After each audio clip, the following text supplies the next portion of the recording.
मला जे वाटतं ते तुम्हाला सगळ्यांनाही वाटत असेल, नाही का? आपल्यालाही आपली बिल्डिंग थोडी कमी दिसते, बॅनर जास्त दिसतात, नाही का?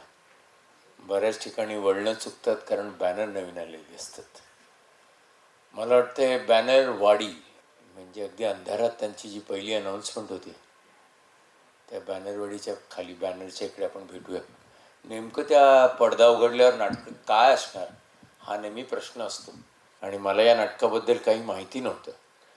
तर नाटक पाहताना खरंच कौतुक वाटतं एक त्या लेखकाचं, हा विषय बनवणं, कारण का हा खरंच विषय आहे. ते असे वेगवेगळे चेहरे बघायला मिळतात.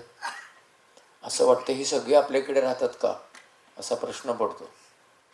नट अगदीच अप्पासाहेबपासून ते गण्यापासून ते मुलगा त्यांचा निलेश ते पासून ते सगळीच छोटे छोटे, अगदी याचाही ज्यांनी आपली आपली कॅरेक्टर काढली.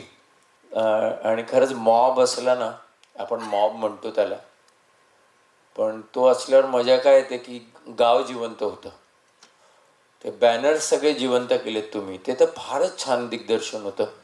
दिग्दर्शक प्लीज या, लेखक प्लीज या, प्लीज. प्रकाश, इवन साऊंड, त्याचा इतका सुंदर वापर होता तो.